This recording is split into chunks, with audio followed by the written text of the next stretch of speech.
आपकी विजय में जगदीश यादव का योगदान नहीं था? मैं तो यही कह रहा हूँ नहीं था, क्योंकि उसका सीधा सीधा कारण ये था कि जब हम फील्ड में गए तो उनके कार्यकर्ता कहीं और लग रहे थे। एमएलए तो देखो पार्टी ने, मुख्यमंत्री जी ने और पार्टी ने टिकट दिया और राव इंद्रजीत का सहयोग मुझे मिला तो एमएलए में तब बना। जगदीश यादव ने ये भी कहा कि वो तो राव इंद्रजीत के नहीं हुए, जबकि उसकी ये बात सही नहीं है ना। राव इंद्रजीत ने मेरे को सहयोग करा हर तरह से, और राव इंद्रजीत का मैं एहसान थोड़ी बोलूंगा। आपकी तो ये बात आती है कि आपको भाजपा और राव इंद्रजीत में से एक को चुनना पड़े, तब आप क्या चुनोगे? वो तो सवाल तो ये आ रहा है। नहीं, अभी सब भाजपा में अभी चुनने की बात कहाँ से आ गई। और मैं मुख्यमंत्री का धन्यवाद करूंगा, पानी पे जो दक्षिणी हरियाणा में टेल तक पानी पहुंचाने का काम हमारी सरकार ने, आदरणीय मुख्यमंत्री जी ने करा है। ये एक बड़ी बात है। लेकिन मैं सरकार का धन्यवाद करूंगा कि उन्होंने हमारा जाटूसाना ब्लॉक और हमारा नाहड़ ब्लॉक एमएसएमई का एनओसी जोन घोषित करा है। 2 हमने बिजली के सब डिवीजन भी बनवाए, एक नाहड़ में बनवाया और एक बेरली में बनवाया। पहली बार ऐसा हुआ है कि हमारे यहाँ 2 सब डिवीजन बने, और तीसरे की भी हम तैयारी कर रहे हैं। मेरा NH 71 पे ये मस्तापुर टहना से लेकर रोडाई तक 1350 एकड़ जमीन हमने चिन्हित की है, उस पे भी हमारा काम चल रहा है, ताकि HSIDC का सेक्टर, आज हमारी 50 से 52 सड़कें पास हुई हैं, जिन पे ज़्यादातर बन रही हैं, जिनके कुछ टेंडर हो गए। 50 नई सड़कें बनाना भी इस 4 साल के अरसे में, जिसमें 2 साल कोविड हमें ले गया, तो भी मैं समझता हूँ कि ये एक विकास को बहुत बड़ी गति, हाँ बिग अचीवमेंट है। जाटूसाना कॉलेज की बिल्डिंग का है, वो हमने 30.5 करोड़ रुपए सैंक्शन हो गया, उसका नक्शा पास हो गया है। और मैं जल्दी समझता हूँ कि मुख्यमंत्री जैसे ही जनसंवाद में हमें टाइम देंगे तो उसका हम शिलान्यास करेंगे। देखिए, पहली बात तो तालमेल में कोई मुस्लिम लीग और कांग्रेस से नहीं बैठाता, मैं अपनी पार्टी से बैठाता हूँ, और मेरा पार्टी से बैठाना कोई जुर्म नहीं है। पार्टी में तो सब एक ही परिवार के लोग हैं, सबसे ही तालमेल होना चाहिए। जब जब भी इनके समय में परिशमन आयोग आया, तब तब हमने 3 विधानसभाओं का लॉस उठाया, क्योंकि और 1 पार्लियामेंट का उठाया।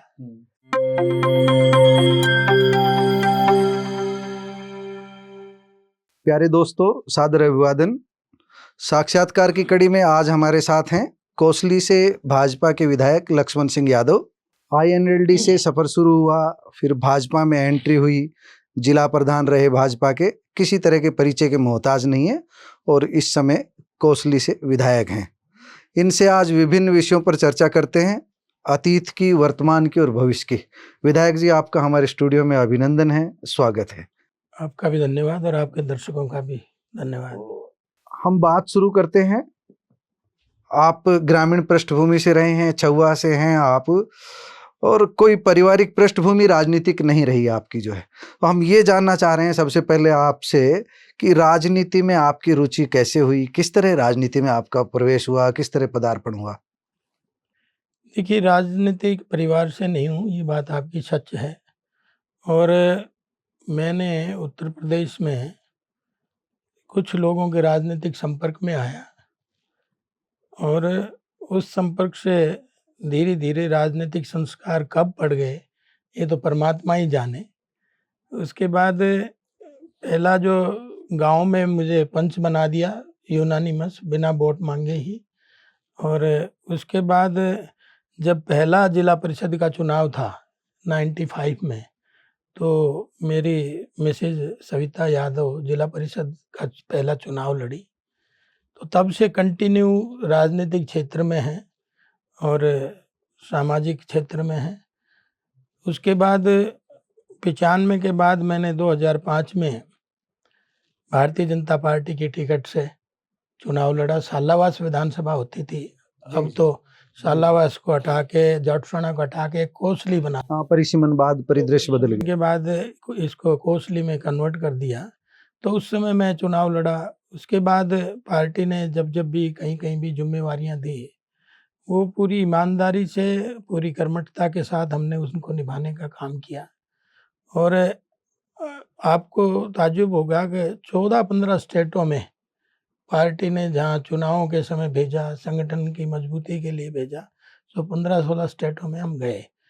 बीच में पार्टी ने, जब मैं पार्टी में शामिल हुआ तो 4 फरवरी ना 26 फरवरी 2004 में भारतीय जनता पार्टी में जब मैं शामिल हुआ, तो तब उस समय आदरणीय गणेशी लाल जी जो आज गवर्नर हैं उड़ीसा के, वो अध्यक्ष थे और सुधा यादव जी एमपी थी, और उस समय रामविलास जी थे। अच्छा, सुषमा स्वराज जी की अध्यक्षता में, साहब सिंह वर्मा की अध्यक्षता में हमने इन्होंने छोड़ के 26 फरवरी 2004 को भारतीय जनता पार्टी का दामन थामा, और जब से कंटिन्यू भारतीय जनता पार्टी में लगातार काम कर रहे हैं। और जहाँ चुनाव में बाहर जाने का काम किया, वहीं समय समय पे पार्टी ने प्रदेश कार्यकारिणी में मुझे शुरू से ही लिया, पहले दिन से ही, और कभी किसान मोर्चे में, कभी जिला अध्यक्ष, और उसके बाद 9 में मैं टिकट मांग रहा था तो पार्टी ने किसी और को लड़ाया,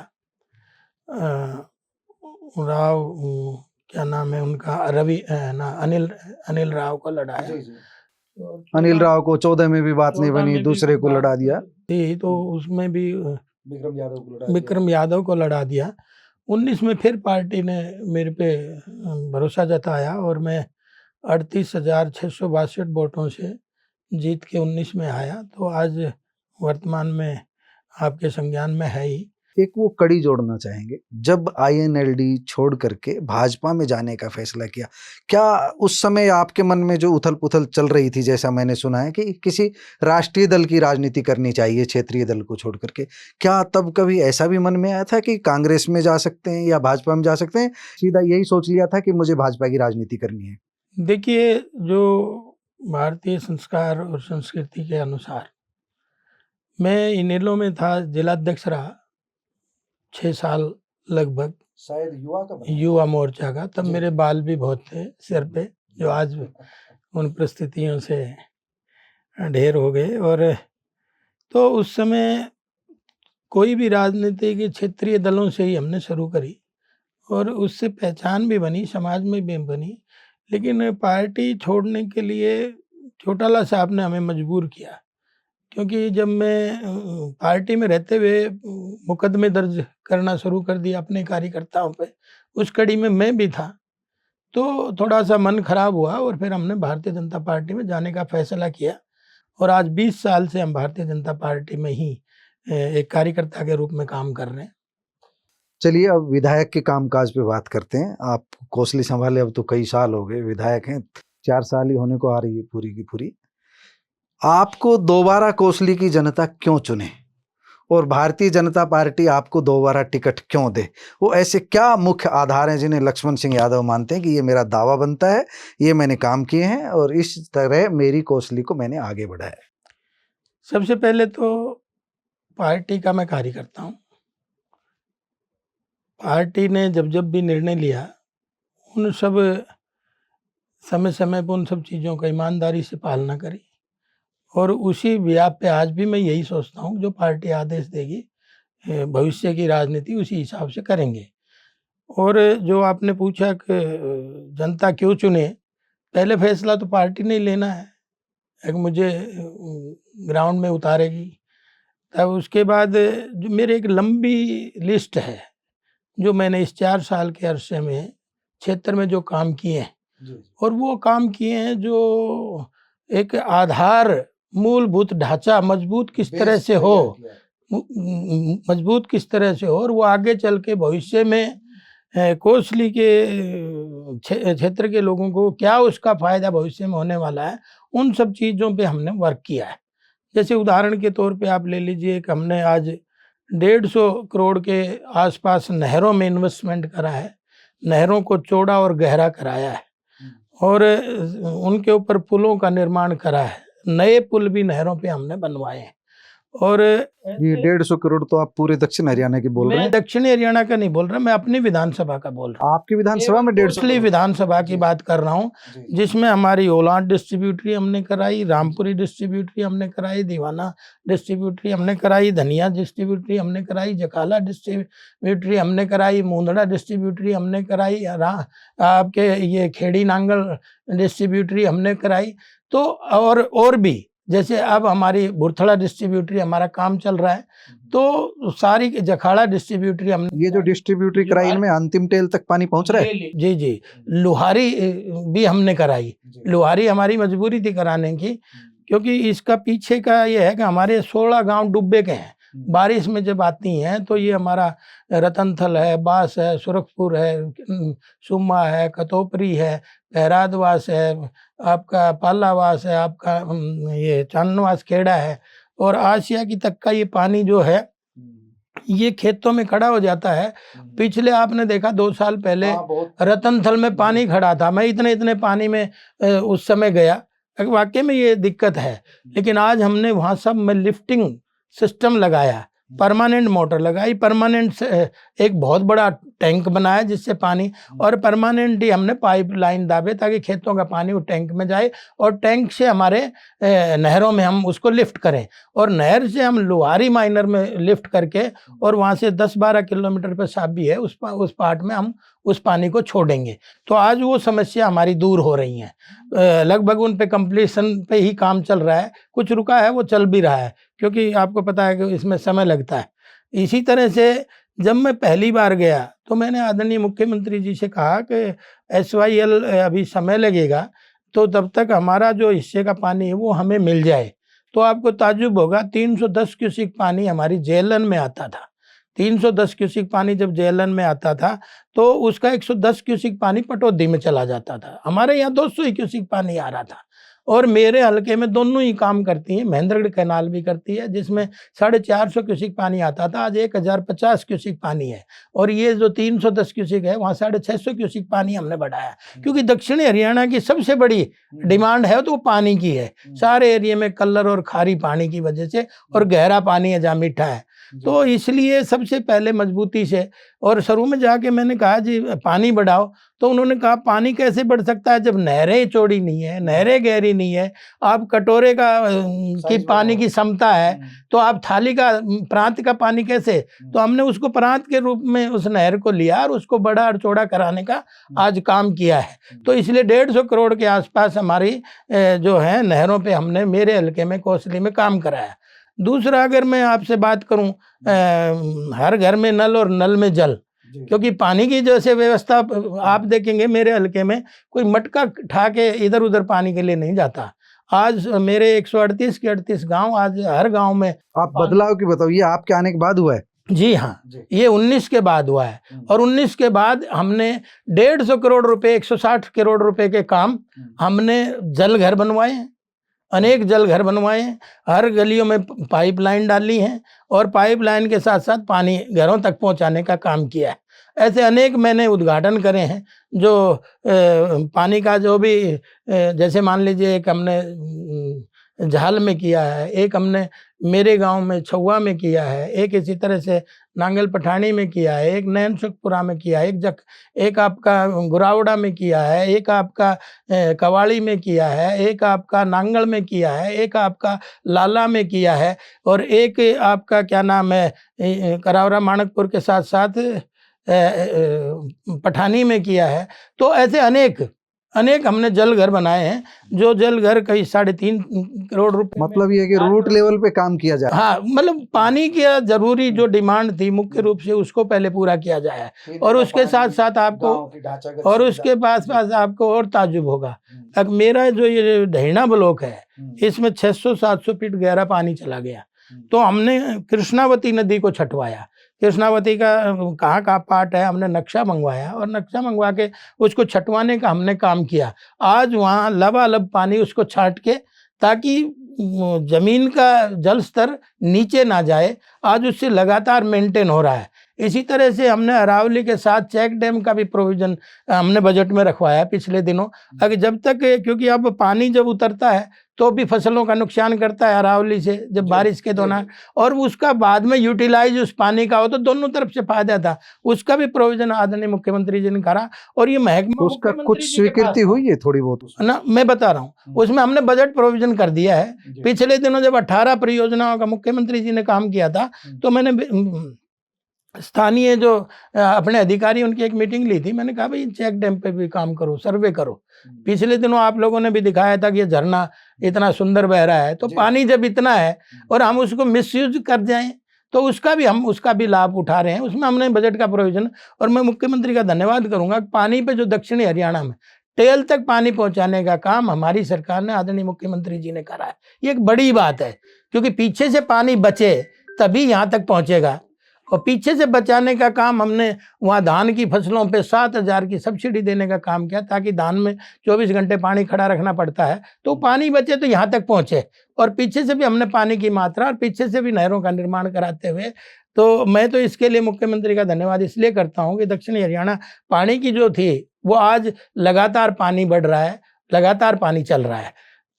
तीसरी अगर मैं बिजली की बात आपको ले लूं, क्योंकि मुख्य रूप से तो बिजली, पानी, रोड, सड़क, स्वास्थ्य और शिक्षा और चिकित्सा, यही चीज मुख्य मूलभूत होती है। यही सरकार का फर्ज भी है कि उस पर सोशल होके काम करे। तो हमने बिजली पे भी काम करा है। बिजली पे भी मैं आया जब 1040 ट्यूबवेल कनेक्शन पेंडिंग थे 6 साल से, हमने उन पे भी काम करके, और वो क्योंकि कहीं 3 स्टार में 5 स्टार में मोटरों का मामला उलझा हुआ था, कोई कंपनी बना नहीं रही थी, लेकिन उस पर हमने चला के रिलैक्सेशन करके, और रिलैक्सेशन भी करके, और हमने एक कंपनी को टेंडर भी दे के बनवा के, और सब ने डिपार्टमेंट से मोटरें मिली, ताकि बाजार में वो चीज़ थी नहीं, अवेलेबल नहीं थी, उसकी वजह से 6 साल लग गए। लेकिन 1040 ट्यूबवेलों के कनेक्शन कराने का काम किया। मेरे हल्के के ज़्यादा थे, क्योंकि मेरा तो ट्यूबवेल सिंचित एरिया था, तो मेरे हल्के के ज़्यादा थे। उसमें उसके साथ साथ हमने आज 12-33 kV के सब स्टेशन हमने पास कराए, जो 4 पे हमारा पब्लिक को समर्पित हमने कर दिया, बाकी पे काम चल रहा है। उस बात की चिंता करी कहीं लोड की प्रॉब्लम ना आए। जब मैं वोट मांगने गया, इधर ये सिया की बेल्ट है, लवाना दवाना की बेल्ट है, इधर ये जब था कि जी हमारे वोल्टेज नहीं आती, लेकिन हमने उनको भी आज वहाँ 2 33 kV के सब स्टेशन बनाए। एक धवाना में हमारा तैयार हो रहा है, एक हमने बांस बिटोड़ी में लोड क्षमता बढ़ाई। 2 हमने बिजली के सब डिवीजन भी बनवाए, एक नाहड़ में बनवाया और एक बेरली में बनवाया। पहली बार ऐसा हुआ है कि हमारे यहाँ 2 सब डिवीजन बने, और तीसरे की भी हम तैयारी कर रहे हैं, अगर उसको भी जल्दी ही बन जाए डैना की। लेकिन अभी उस पर जनसंख्या पूरी नहीं हो रही है, तो जैसे ही फिजिबिलिटी बनेगी तो उसको भी हम बनाने का काम करेंगे। तो और तीसरा अगली बात मैं बताऊं कि जब जहाँ 33 kV के सब स्टेशन जहाँ हमने पास कराए, वही ढाणियों में रहने वाले लोगों को, सारी ढाणियों में आज पैड ट्रांसफार्मर लगाने कल और अनाउंसमेंट हो गई, और इजी कर दिया। हाँ, और इजी कर दिया, और पैड ट्रांसफार्मर हमने सब ढाणियों में लगाए। क्योंकि मेरे ये सिया है, मेरे लवाना दवाना, बांस बिटोड़ी, ये ज्यादातर ढाणियों का एरिया ज्यादा है। सिया में तो आपको देखेंगे 50 से ज्यादा ढाणियां एक ही गाँव में, तो इस तरह से लोग बचे हुए हैं, तो उन इसीलिए ढाणियों पर ज्यादा जोर दिया जा रहा है। हाँ, नहीं, नेचुरली हमने ये विधानसभा में कई बार उठाया, सदन में हमने उठाया, और उस पर काम भी हुआ। और बिजली में हमने इतना बड़ा काम करा जो कोई कर नहीं सकता, तो इसलिए आज सुविधा भी। और बिजली का और बता देता हूँ मैं, आज हमने जो स्टोरेज था हमारा कोसली में था नहीं, क्योंकि सामान के लिए दौड़ना पड़ता था, जब भी कोई ट्रांसफार्मर खराब हो जाए, जब भी कोई और चीज़ें, खंभे हैं, तार हैं, तो आज हमने उस स्टोरेज का भी हमने पास करा दिया, उसका पैसा भी आज कोसली में एक स्टोरेज भी बनेगा। और 50 साल से जो बिल्डिंगें बनी हुई थी, आज उनको हम डैमेज घोषित करा के उनका भी हमने पैसा पास करा दिया, चाहे वो कोसली है चाहे वो बुडोली है। और दोनों सब डिवीजनों की हमने जल्दी ही इनकी दोनों की बिल्डिंगों का भी पैसा अभी फाइल में ही है, लेकिन उनको भी हम बनाने का काम करेंगे, जहाँ बिजली पे जहाँ काम करें। एक और बहुत बड़ी बात बताता हूँ मैं, एक बहुत बड़ी बात बताता हूँ। अगर आपने देखा होगा, आपके क्षेत्र में ही है, अगर बावल में एक ग्रोथ सेंटर शकुंतला भगवाड़िया के समय एक छोटा सा आया था, आज वो इंडस्ट्री हब है। मैं तो यही कहूंगा, इंडस्ट्री हब है। तो आज उसमें कितना डेवलपमेंट है, वही काम आज हमने भी करने का प्रयास करा अपने कोसली क्षेत्र में। क्योंकि आज हमने सदन में MSME का सेक्टर मांगा था, हमने HSIDC का सेक्टर मांगा था, लेकिन मैं सरकार का धन्यवाद करूंगा कि उन्होंने हमारा जाटूसाना ब्लॉक और हमारा नाहड़ ब्लॉक MSME का NOC जोन घोषित करा है, और उसी के साथ ये मस्तापुर टैना से लेके और रोड हाई तक। बीच में बात कर रहा हूँ, MSME का तो जोन घोषित कर दिया, क्या गवर्नमेंट अपने स्तर पर कोई सेक्टर लेकर के आएगी या एमएसएमई का जोन घोषित करने के बाद इंडस्ट्रियलिस्ट खुद पहल करें? क्या किस तरह की जो इसमें दोनों वर्किंग ही प्लान? बात है, इसमें दोनों ही बात है। आप खुद भी अपनी डेवलप करके सरकार को 5 एकड़ जमीन दे सकते हैं, आप इंडस्ट्री लगाने वाले को उस पर लीज पे भी दे सकते हैं, आप इंडस्ट्री वाले को सेल भी कर सकते हैं। जैसे सिर्फ इसी पैटर्न पे जैसे आप बिल्डिंग बनाते हैं और फ्लैट सेल कर देते हैं, इसी तरह से किराए पे भी दे सकते हैं और सेल भी कर सकते हैं, ताकि छोटे छोटे आत्मनिर्भर भारत कैसे बनेगा? आत्मनिर्भर भारत जब भी बनेगा जब सबके हाथों में हम काम देंगे। आपकी सूची तो काफी लंबी है। नहीं, मैं और बता देता हूँ, नहीं और बातें HSIDC का बता देता हूँ, जो इतना बड़ा काम हो रहा है। मेरा NH71 पे ये मस्तापुर टहना से लेकर रोड आई तक 1350 एकड़ जमीन हमने चिन्हित की है, उस पे भी हमारा काम चल रहा है, ताकि HSIDC का सेक्टर, तो रोजगार भी जरूरी है क्योंकि सबको सरकारी रोजगार नहीं मिल सकता। तो हमने आज वो मूलभूत वहाँ स्टोरेज का तो लगभग मेरे ख्याल से ऑलरेडी CLU जोन में है, वो स्टोरेज का तो चल ही रहा है, वेयर हाउस के लिए चल रहा है। अब हमने इंडस्ट्री में भी कन्वर्ट कराया उसको, ताकि उसको भी, अब ये जो शहरों में इंडस्ट्री जाएंगी शिफ्ट होंगी, कहाँ जाएंगी? और मेरे यहाँ वो 71 NH जो है वो इतनी कनेक्टिविटी है, बॉम्बे से लेके आपके लुधियाना, जयपुर से लेके आप उससे कहीं भी कहीं जा सकते हैं। अब हमारे जैसे अभी खरखोदा में 10 लाख गाड़ियां बनेंगी, मारुति का बहुत बड़ा प्लांट गया है, मोटरसाइकिल का बहुत बड़ा प्लांट गया है, उससे उसकी कनेक्टिविटी बड़ी नज़दीक है, इसलिए भी उसका लाभ इस क्षेत्र को उसका भी मिलेगा, क्योंकि देखिए रोड जरूरी है। इसी तरह से हमने सड़कों पे भी काम करा है मेरे क्षेत्र में। आज हमारी 50 से 52 सड़कें पास हुई हैं, जिन पे ज़्यादातर बन रही हैं, जिनके कुछ टेंडर हो गए। 50 नई सड़कें बनाना भी इस 4 साल के अरसे में, जिसमें 2 साल कोविड हमें ले गया, तो भी मैं समझता हूँ कि ये एक विकास को बहुत बड़ी गति, हाँ बिग अचीवमेंट है। इसी तरह से हमने 40 सड़कें मार्केटिंग बोर्ड की दोबारा तोड़वा के बनवाई हैं। इसी तरह से PWD की रोड हमने तोड़ के आज 25 रोडों पे हमारा काम चल रहा है, कुछ बन गई कुछ बन रही हैं। और इसी तरह से शिक्षा में भी हमने बहुत बड़े, जैसे हमारे सांस्कृतिक मॉडल स्कूल हमने अपने हिस्से के बनवाए हैं। इसी तरह से PM श्री भी हमारा पालावास में बना है। इसी तरह से हमारा बोडिया कमालपुर में, तो आपको ताज्जुब होगा, अगर शहर से 200 बच्चे यहाँ से गांव में पढ़ने जाते हैं। वो तो पहले से जा रहे हैं। नहीं अभी जा रहे हैं, आपके कार्यकाल से पहले से? नहीं, मेरे कार्यकाल से, लेकिन और गति पकड़ी है। अच्छा, गति पकड़ी है, क्योंकि अब भी वो एक जो था कंटिन्यूटी, उसको और गति पकड़ी, क्योंकि बसें चलवाने का काम, ताकि लोग यहाँ से आसानी से जा सके। और अब हम उसमें भी मल्टी पर्पज हॉल बना रहे हैं, ताकि उनको ना लगे कि भाई हम देहात में पढ़ रहे हैं, उसका भी हमने पैसा सैंक्शन करा रहे हैं। तो इसी तरह से आप देखेंगे कॉलेज की बिल्डिंगों का सुधार कर रहे हैं, हमने कोसली में भी करा, हमने गुरावड़ा में भी, जो हुड्डा के टाइम में बनी थी। आज अभी आप सुनो, एजुकेशन पे भी हमने 30.5 करोड़ रुपए, जाटू साणा कॉलेज की बिल्डिंग का है, वो हमने 30.5 करोड़ रुपए सैंक्शन हो गया, उसका नक्शा पास हो गया है। और मैं जल्दी ही समझता हूँ कि मुख्यमंत्री जैसे ही जनसंवाद में हमें टाइम देंगे तो उसका हम शिलान्यास करेंगे। हाँ, और लाला में तो हमने एक पानी का बहुत बड़ा प्रोजेक्ट लगाया, अभी औद्योगिक प्रोजेक्ट लगा रहे हैं हम पानी के लिए, 10.5 करोड़ रुपए का, आपने परसों अखबार में पढ़ा होगा, वो भी हमने सैंक्शन कराया। तो इसलिए हम तो दफ्तर जाते हैं, मंत्री तक जाते हैं, मुख्यमंत्री तक जाते हैं, क्योंकि क्षेत्र का काम जो लोगों ने मेरे को दिया है उसको पूरी ईमानदारी से, कोई मिलावट के साथ नहीं, पूरी ईमानदारी के साथ उसको निभाने का काम करते हैं। और मैं पहला ऐसा विधायक हूँ, कभी घर के इस ओहदे का कोई फायदा नहीं उठाया, जनता के लिए, विकास के लिए निरंतर लगा रहता हूँ। यूँ ठीक है कि डिमांडें बहुत, जनता के लिए आप लगे रहते हो लगातार। 38,000 कुछ ज्यादा वोटों से अभी जीत बता रहे 2019 में, 38,000 कितनी, उससे ज्यादा की जीत बता रहे। तो एक थोड़ा बदलाव नहीं आया? 2019 में जगदीश यादव आपके साथ थे, और अब जो 2023 आ रहा है उसमें से जगदीश यादव भाजपा से अलग हो गए हैं। क्या ऐसा नहीं लग रहा है कि जो भाजपा को एक बड़ा नुकसान हो गया है? देखिए, जनता जनार्दन बड़ी चीज है, नेता कोई बड़ा नहीं है। जनता का जिसको आशीर्वाद मिल जाए वही बड़ा नेता है। और आपने देखा होगा समय परिस्थितियां, एक कंप्यूटर तो आपका कम हो गया, टिकट समय परिस्थितियां निरंतर बदलती रहती हैं, नहीं तो कंटिन्यू वही राज करते जो करते आ रहे हैं। तो कभी अप होता है, कभी डाउन होता है। और उन सब चीज़ों पे भी आज पार्टी की निगाहें हैं। और मेरे चुनाव में तो ईमानदारी के साथ मैं कहता हूँ कि मेरे चुनाव में जगदीश का बहुत बड़ा योगदान नहीं तो बता रहे हैं लोकसभा, विधानसभा, नहीं, अटेली, बताने को तो कोसली। अब मैं भी बड़ी बड़ी झूठ बोलने लग जाऊं, उसका कोई औचित्य थोड़ी है। आपकी विजय में जगदीश यादव का योगदान नहीं था? मैं तो यही कह रहा हूँ कि नहीं था, क्योंकि उसका सीधा सीधा कारण ये था कि जब हम फील्ड में गए तो उनके कार्यकर्ता कहीं और लग रहे थे, जो उनके सदा के थे। उनके पेट्रोल पंप पे काम करने वाले फोन कहीं और कर रहे थे। देखिए, अपने बोरा जी बार बार कहते हैं कि मैंने बहुत मदद कर दी, मैंने एमएलए बना दिया।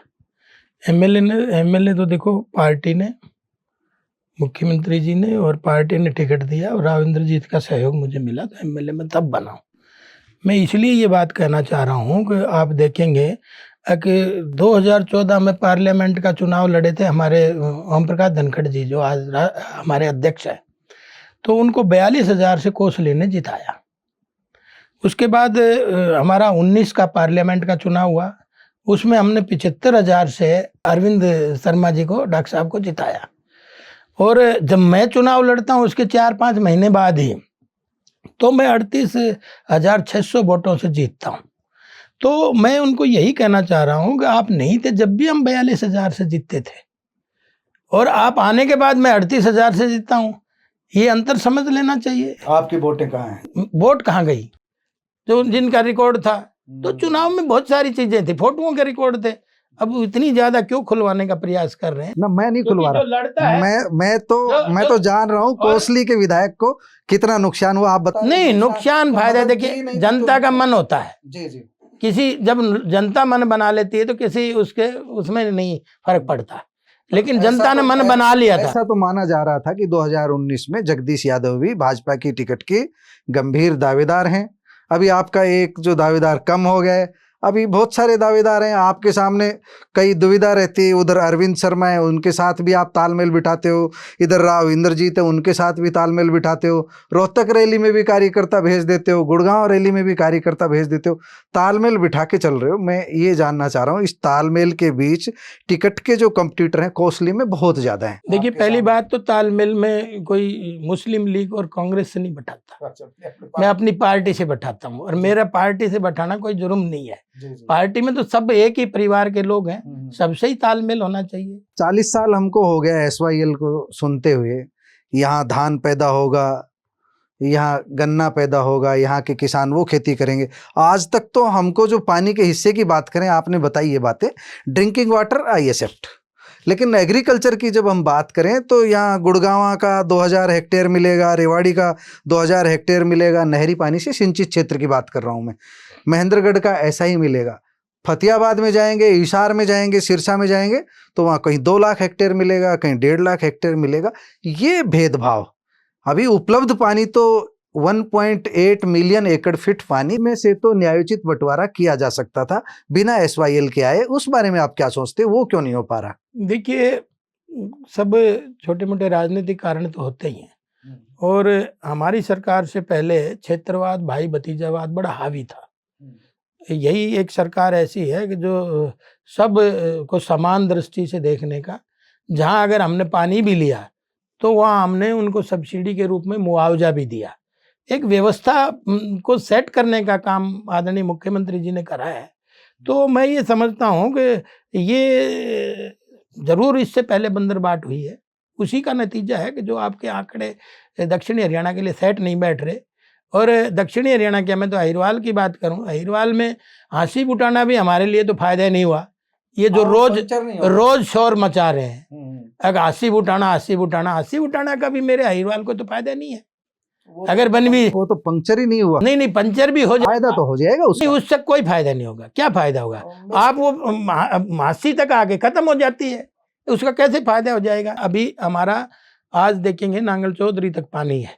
और रही एसवाईएल की बात, हमारी सरकार है जिसने पैरवी करके आज इस स्टेज पे आ गया। माननीय सुप्रीम कोर्ट ने ये कह दिया कि भाई इसको जल्दी हमें इस नहर का शुरुआत कराएं, और अभी 4 तारीख की आने वाले समय में एक मीटिंग होने वाली है जो दोनों मुख्यमंत्रियों के बीच होगी, और मुझे लगता है कि अब इसका बहुत नज़दीक ये आने वाला है। इसमें थोड़ी सी बात को हम आगे बढ़ाते हैं। जब पहली बार सुप्रीम कोर्ट ने हरियाणा के हक में फैसला दिया था तो पंजाब के सारे राजनीतिक दलों ने मिल करके एक मत से प्रस्ताव पारित कर दिया था। जल समझौता एक तरफा निरस्त कर दिया था, जो है अंतरराज्यीय जल समझौता निरस्त कर दिया था। 12 वर्ष फाइल प्रेसिडेंशियल रेफरेंस के लिए पड़ी रही, वो फाइल पास नहीं हुई और उसके बाद में अब लंबे समय बाद आ रहा है। और परसों ही पंजाब का बयान है, मान खुद कह रहे हैं कि हम पानी की एक बूंद भी नहीं देंगे, हमारे पास तो खुद ही डार्क जोन जैसी स्थिति बनी हुई है। तो इसमें बातचीत से कोई रास्ता निकल सकता है, ऐसा विशेषज्ञ बताते हैं। नहीं, देखिए, बातचीत का तो हमेशा खुले दरवाजे रखने चाहिए। आज तक जितनी कमेटियां बनी SYL को लेके, रावी व्यास को लेके, उन्होंने सबने माना है, सबने ये माना है कि भाई हरियाणा का ये हक है। तो क्या वो एक छोटे से ही एक स्टेट ही उसमें अड़ के ये खड़ा होगा कि नहीं देंगे? नहीं देंगे तो हठ धर्मिता है ना, हठ धर्मिता, कानून अपना काम करेगा।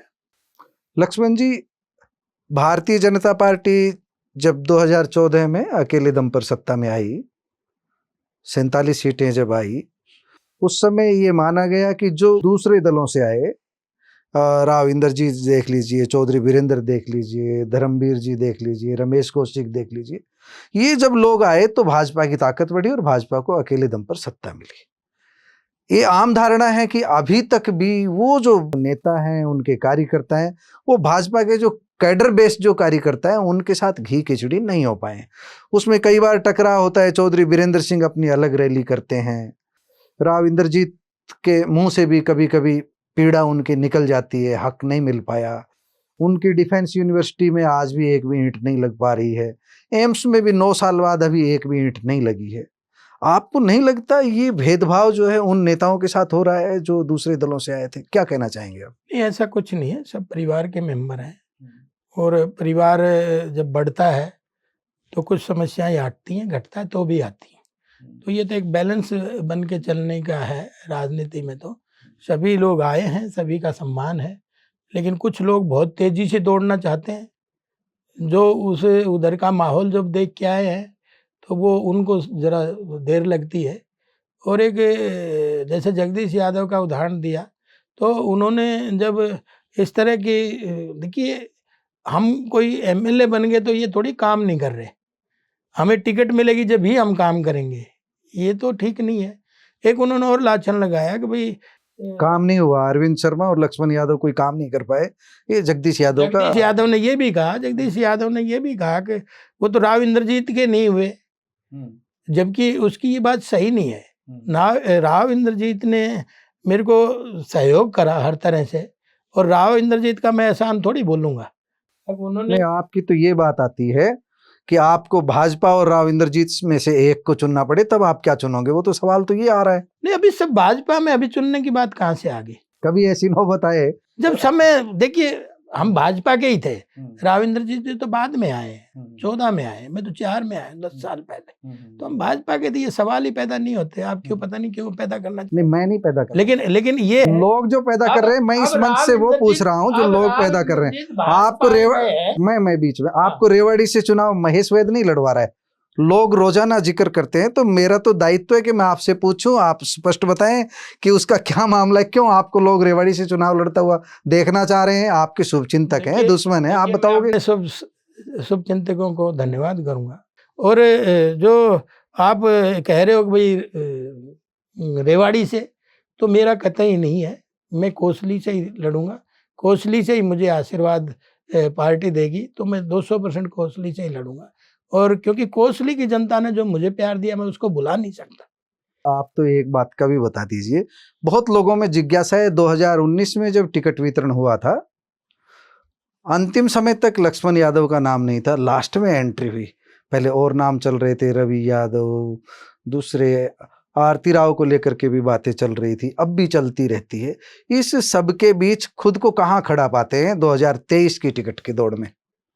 देखिए, बड़े बड़े नाम हैं। मैं एक बात बता देता हूँ, राजनीति जो है चर्चा पर्चा खर्चे का गेम है कि नहीं? चर्चाएं चलती रहनी चाहिए, ज्यादा से ज्यादा टिकटार्थी होने चाहिए, एक माहौल बना रहता है पार्टी का, तो इसमें कोई वो बात नहीं है। और जैसे ही मैंने शुरू में बैठते ही आपको कहा, अगर 5 में मेरे को टिकट दी, मैं लड़ लिया, 2 बार नहीं दी, मैं नहीं लड़ा, 19 में मेरे को दे दी, मैं फिर लड़ लिया। तो इसमें संगठन का फैसला मैं अपने हाथों में लेना नहीं चाहता। संगठन ने देखना है कि भाई मुझे कहाँ से कब लड़ाना है, कब मेरे से काम लेना है, वो उसके लिए मैं तैयार हूँ। हमने तो कभी सपना सजोया ही नहीं, हम तो आम घरों के लोग। आज जनता ने इतना प्यार मोहब्बत जताया है, ये ऐसे एक दिन में तो जचता नहीं, क्योंकि राजनीति तो खाक छाननी पड़ती है, राजनीति में संघर्ष करना पड़ता है, राजनीति में घर बार छोड़ना पड़ता है, समाज को सेवा करनी पड़ती है। और जो मैंने इस 4 साल के अरसे में जो सामाजिक कार्य करे हैं, वो किसी आज तक किसी विधायक ने नहीं करे। बनने के बाद तो कोई परवाह ही नहीं करता। चाहे हमने, आप देखेंगे कि क्या नाम है, 51 कुंडी हवन था, 108 कुंडी हवन था, गवर्नर साहब भी आए, गौशालाओं को भी देखा, उसी तरह से बुजुर्गों को भी देखा, उसी तरह से medical camp, blood donation camp, कहीं कहीं रोजगार कैंप, मतलब इतने सारे जो सोशल काम इस दौरान हमने 4 साल में करे। कोविड के समय तो हमने रोटियां तक भिजवाने का काम किया मेरे यहाँ ऑफिस में बन के, और दवाई का भी इंतजाम करने का, ऑक्सीजन का भी। तो आप ये देखेंगे कोविड में कोई नेता नहीं खड़ा था, कोई नेता नहीं था, मैं ही एक था जो कोविड वार्डों में मैं गया, जबकि सीएमओ साहब ने कहा कि कोविड वार्डों में आप ना जाएं, लेकिन मैं पीपी किट पहन के गया, अंदर जाके आया, हाल चाल लिया, लोगों को देखा, क्योंकि उससे हौसला अफजाई होता है। करने कराना तो परमात्मा है। अब समापन की ओर बढ़ते हैं। हमारे संज्ञान में है, आपके संज्ञान में है, भूपेंद्र हुड्डा परिवार कोसली में बहुत शक्तिशाली रहा इस पिछले की 2 योजनाओं को छोड़ करके। कोसली ने विधानसभा की आपकी बात मान ली, लोकसभा चुनाव में दीपेंद्र हुड्डा का रथ अगर कहीं रुका तो सिर्फ कोसली में रुका। इसकी क्या वजह रही? दीपेंद्र की एकदम एक्सेप्टेबिलिटी जो है कोसली में खत्म हो गई, और अब दीपेंद्र हुड्डा ने कोसली में नए चेहरे जोड़े हैं, बहुत सारे लोगों को अब भी जोड़ने लग रहे हैं। तो उसकी क्या वजह रही, क्यों कोसली ने एक्सेप्ट नहीं किया? देखिए, 10 साल का उनका जो राज रहा, उसमें कोसली ने अच्छे से पहचाना एक हमें क्या मिलना चाहिए था, क्यों नहीं मिला। दूसरा, इनके हाथों में पावर थी। तो आप देखेंगे कि कोसली को पिछलग्गू बनाने का काम किया, क्योंकि मैं उस परिशमन आयोग की बैठक में मैं गया था, कुलदीप जो आपके जस्टिस कुलदीप के उसमें गया, और वहाँ हम चिल्लाते रहे। परिशमन आयोग के जो कायदे कानून हैं, वो भौगोलिक स्थिति, रोटी बेटी, पहनावा, बोलचाल, भाषा, सारी चीज होनी चाहिए, उनमें इनको सम्मिलित करें।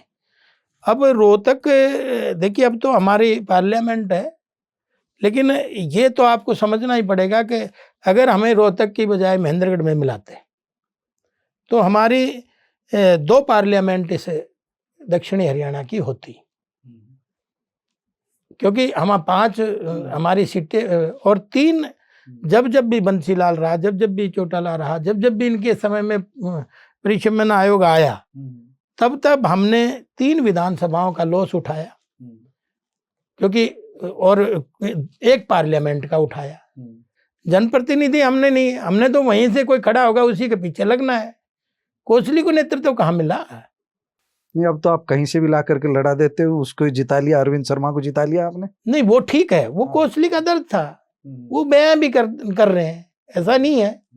लेकिन जैसे अब आगे फिर परिशमन आ रहा है 25 में, उसकी भी तो तैयारी हम लोगों ने अभी से करनी पड़ेगी, नहीं तो फिर नुकसान उठाएंगे।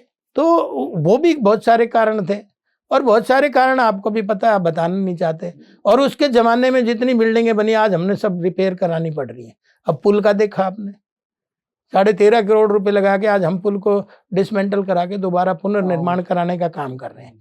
इसी तरह से हमने नाहड़ कॉलेज में एक उन्होंने मल्टीपर्पज़ हॉल बनाया था, आज वो सारा लेंटर पेंटर अब हमने दोबारा बनवाना पड़ रहा है। इसी तरह से गुरावड़ा बिल्डिंग थी कॉलेज की, वो सारी खाज हो रही है, अब हमने पुनः उसको पट्टी करनी पड़ रही है। अब हमारे पीएचसी बउआ में था, उन्होंने बनाया था, उसमें आज लेंटर के नीचे कोई घुस नहीं सकता, कभी भी गिर सकता है। वैसे ही जल घर बनाया था एक लुखी का, उन्होंने अपने अरसे में।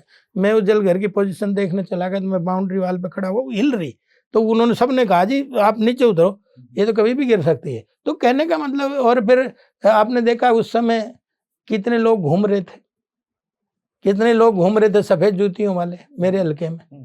तो वो भी एक फर्क देखने को आपने समझना चाहिए। तो बहुत सारे कारण है, एक कारण नहीं है। और कारण भी मैं किसी दिन गिनवा दूंगा, बहुत सारे मेरे पास लंबी फहरिस्त है। मैं ऐसे कारण बता सकता हूँ जो कोसली जनता उनसे खपा हुई। और दूसरा ये था कि हम विकल्प दे नहीं पा रहे थे, पीछे लगने की उनकी मजबूरी भी थी। आज भारतीय जनता पार्टी विकल्प क्या उससे ऊपर खड़ी है, तो आज विकल्प है दूसरी जगह जाने का, तो क्यों देंगे कोई। बस मनोहर लाल की कार्यप्रणाली को आपने नजदीक से देखा है, मंत्री पद पाने की दौड़ में भी आप रहे, बात नहीं बनी, विधायक रहे। आपको उनकी कार्यप्रणाली को लेकर मैं चंद शब्दों में जानना चाहूंगा कि उनकी कार्यप्रणाली को लेकर के वो दूसरे मुख्यमंत्रियों की तुलना में कैसे अलग हैं, किस तरह वो डेवलपमेंट को गति दे रहे हैं, और प्रॉपर्टी आईडी जैसे मामले जो विवादित हो रहे हैं उनके पीछे क्या ऐसे कारण हैं जिनके कारण लोगों में आपको दूसरे लोगों को आलोचना झेलनी पड़ रही है। देखिए, सबसे पहले तो जो उनका अलग से जो काम है, उनकी ईमानदार छवि है। और बाल्टी में टेप खोले रखो और उसमें 10 15 20 छेक हों और वो कभी बाल्टी भरती नहीं। ये पहली बार है कि अब छेक बंद करें, पारदर्शिता लाइए। आज हमारे हिस्से की नौकरियों से कहीं ज़्यादा हमारे मिल रहा है, क्योंकि हमारे बच्चों में टैलेंट है, इसलिए मिल रहा है। वो एक माहौल देने का काम आज मनोहर लाल जी ने किया है। क्षेत्रवाद, भतीजावाद, ये सब खत्म करने का काम किया है। तो उनकी जो ईमानदार छवि है उसको व्यवस्थित करने का भी काम किया है। आज भले ही कोई कुछ भी कहे, पोर्टल से लोग दुखी हैं, लेकिन आज पोर्टल के माध्यम से एक पारदर्शिता आई है। आज सीधा पैसा लोगों की जेब में जा रहा है। आपने देखा कि हमारे किसान को कभी सीधा पैसा नहीं जाता था, मंडियों में अनाज बेच के आड़तियों का इंतजार करना पड़ता था।